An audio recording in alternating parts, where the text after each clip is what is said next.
বাংলাদেশের দীপু চন্দ্র দাসের হত্যা আজ দুদিন ধরে সোশ্যাল মিডিয়ায় ট্রেন্ড হয়ে গেছে। যে কোনো দুজন ব্যক্তির মধ্যে একজন ব্যক্তি প্রশ্ন করছে বাংলাদেশের সরকারকে এবং লিখছে I stand with Bangladeshi Hindus. দুদিন আগে যেভাবে দীপু চন্দ্র দাসকে সেখানকার কিছু শুয়োরের বাচ্চারা মিথ্যা অভিযোগ দিয়ে পিটিয়ে মারলো এবং তারপরে উলঙ্গ করে তাকে গাছের সাথে বেঁধে দিয়ে আগুন জ্বালিয়ে দিল।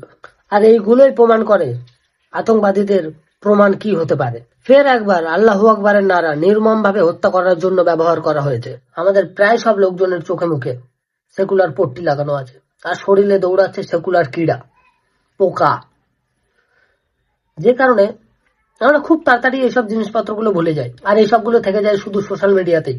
আর হয়তো 7-8 দিনের মধ্যে আমরা এইসবগুলো আবারও ভুলে যাব, কারণ আমি মনে করিয়ে দিতে চাই কর্ণাটকের অভিষেক বজরঙ্গীর হত্যা ঠিক এরকম ভাবেই হয়েছিল, রাজস্থানে কানাইলালের হত্যাও ঠিক এরকম ভাবে হয়েছিল, বহবাজে রামগোপাল মিশ্রের হত্যাও ঠিক এরকম ভাবে হয়েছিল, আর মুর্শিদাবাদে হরগোবিন্দ দাস এবং তার ছেলে চন্দন দাসের হত্যাও ঠিক এরকম ভাবেই হয়েছিল।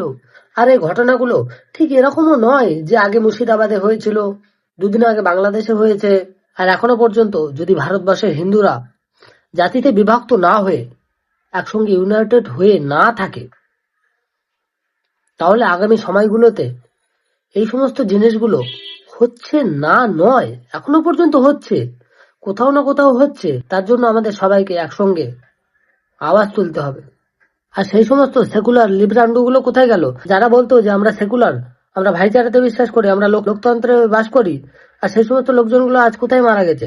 যারা বলতো যে I stand with Gaza, I stand with Palestine, হ্যাঁ, তারা আজ বলতে পারছে না যে I stand with Bangladeshi Hindus.